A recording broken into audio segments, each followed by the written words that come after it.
Bacaan dari kitab pertama Samuel. Pada waktu itu, berkemaslah Saul dan turun ke padang gurun Zif dengan 3.000 orang yang terpilih dari orang Israel untuk mencari Daud di padang gurun itu. Pada suatu malam, ketika Saul dan pengiringnya sedang tidur, datanglah Daud dengan Abisai ke tengah mereka. Dan tampaklah di sana Saul berbaring tidur di tengah-tengah perkemahan, dengan tombaknya terpancang di tanah sebelah pada kepalanya. Sedang Abner dan rakyat berbaring di sekelilingnya. Lalu berkatalah Abisai kepada Daud, "Pada hari ini Allah menyerahkan musuhmu. Oleh sebab itu, izinkanlah kiranya aku menancapkan dia ke tanah dengan tombak ini.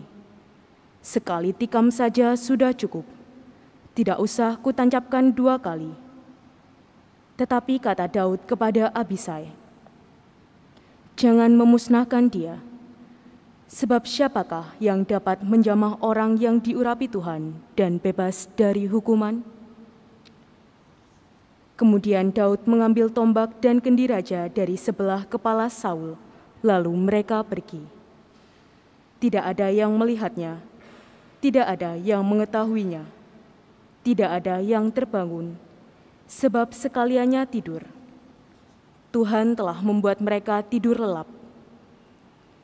Setelah Daud sampai ke seberang, berdirilah ia jauh-jauh di puncak gunung, sehingga ada jarak yang besar antara dia dan mereka. Lalu Daud berseru kepada Raja Saul, "Inilah tombak tuanku raja. Baiklah salah seorang dari para pengiring tuanku menyeberang untuk mengambilnya. Tuhan akan membalas kebenaran dan kesetiaan setiap orang. Sebab pada hari ini, Tuhan menyerahkan tuanku ke dalam tanganku. Tetapi aku tidak mau menjamah orang yang diurapi Tuhan." Demikianlah sabda Tuhan. Syukur kepada Allah.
Tidak pernah ia memperlakukan kita setimpal dengan dosa kita, atau membalas kita setimpal dengan kesalahan kita.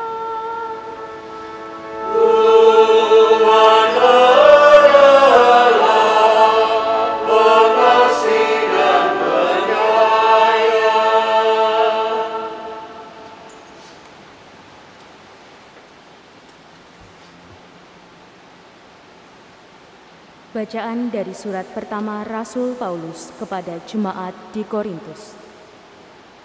Saudara-saudara, seperti ada tertulis, manusia pertama, Adam, menjadi makhluk yang hidup. Tetapi Adam yang akhir menjadi roh yang menghidupkan. Yang mula-mula datang bukanlah yang rohania, melainkan yang alamiah. Barulah kemudian datang yang rohania. Manusia pertama berasal dari debu tanah dan bersifat jasmani. Manusia kedua berasal dari surga. Makhluk-makhluk alamiah sama dengan yang berasal dari debu tanah, dan makhluk-makhluk surgawi sama dengan dia yang berasal dari surga. Jadi seperti kini, kita mengenakan rupa dari manusia yang alamiah. Demikian pula kita akan mengenakan rupa dari yang surgawi.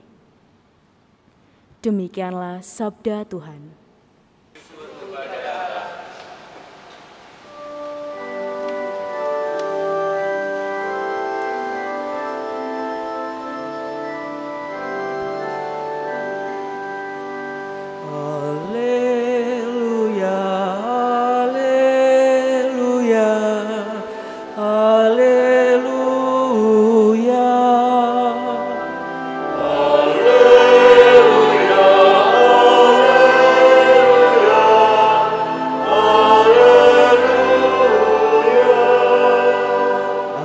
Memberikan perintah baru kepadamu, sabda Tuhan, yaitu supaya kamu saling mengasihi, sama seperti aku telah mengasihi kamu.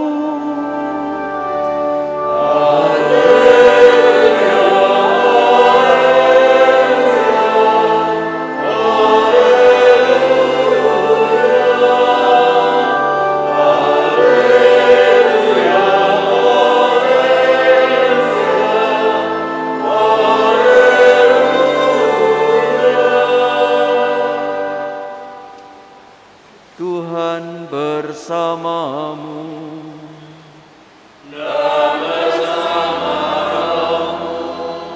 Inilah Injil suci menurut Lukas.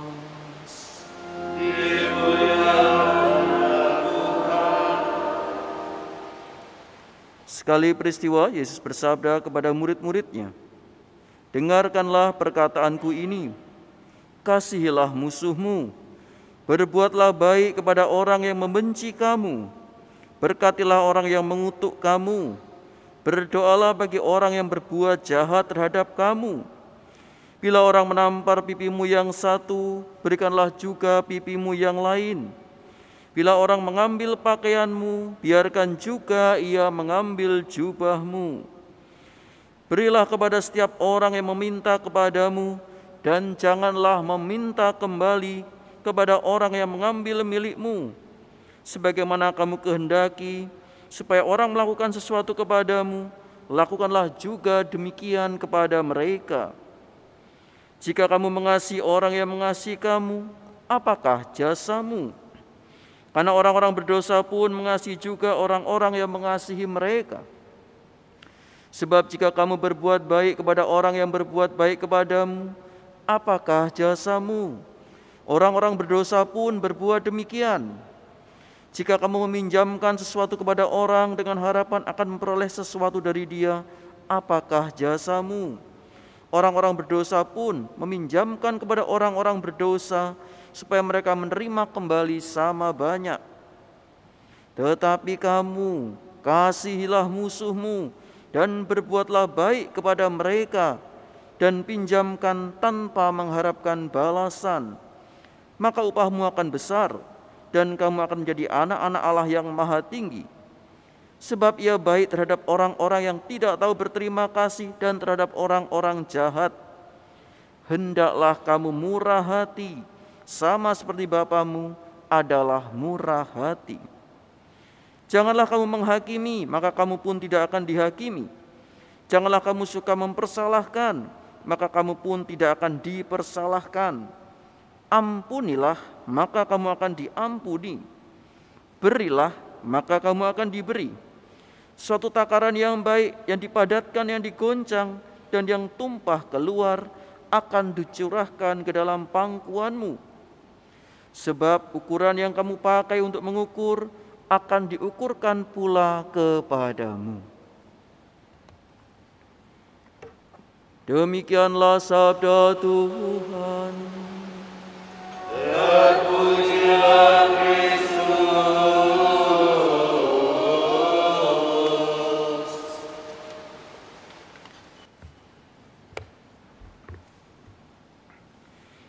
Bapak, Ibu, dan saudara-saudariku yang dikasihi Tuhan, saya mengawali khotbah saya dengan sebuah cerita. Suatu hari di suatu gereja stasi, pada saat misa, pada saat khotbah, ada romo, ada seorang pastor yang mengkhotbahkan tentang bagaimana kita harus mengasihi sesama kita.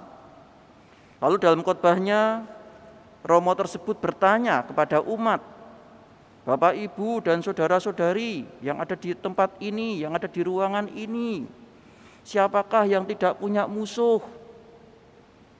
Yang enggak punya musuh silakan angkat tangan. Tidak ada satupun yang angkat tangan, kecuali ada satu orang kakek yang mengangkat tangannya. Saya romo, saya enggak punya musuh. Wah, romo itu kagum. Waduh, wah hebat ya kakek ya, enggak punya musuh ya. Lalu kemudian romo itu berkhotbah tentang bagaimana kita harus mengasihi sesama kita. Dan juga romo itu memuji kakek itu karena dia tidak punya musuh, yang artinya dia baik sama semua orang. Lalu setelah selesai misa, romo tersebut kemudian mendatangi kakek itu. Karena kok di stasi itu kan biasanya habis misa ada makan-makan bersama. Jadi kakek itu juga ikut makan bersama dengan umat. Lalu kemudian romo tersebut mendatangi kakek itu. Wah kakek, hebat ya, kakek enggak punya musuh, selamat ya kakek. Lalu romo itu bertanya, apa sih kakek yang menjadi tipsnya, atau kenapa kakek sampai enggak punya musuh ini, bagaimana ceritanya? Hebat sekali kakek ini. Lalu kakek itu mengatakan, iya romo, saya enggak punya musuh. Lah bagaimana? Musuh saya sudah meninggal semua. Ternyata usia kakek itu sudah 100 tahun, Bapak Ibu. Artinya teman-teman seangkatan dia sudah pada meninggal semua, kecuali kakek itu yang masih hidup. Saudara-saudaraku yang terkasih, tentu saja cerita ini bukan cerita betulan ya. Cerita ini hanya suatu fiksi belaka. Tetapi ini mau menggambarkan kepada kita begitu sulitnya kadang-kadang kita itu untuk mengasihi orang lain, terutama mereka yang membenci kita. Kalau mengasihi sesama mudah ya, mengasihi orang yang mengasihi kita, mencintai kita, menyayangi kita, baik pada kita, tentu sangat mudah ya. Kita bersahabat dengan sahabat kita tentu sangat mudah. Tapi dengan orang yang bahasa Surabayanya itu bencekno, nah, itu susah. Ya, kadang-kadang kesulitan bagi kita. Iya romo, dia itu bencekno, bolak-balik itu selalu nyakiti hati saya.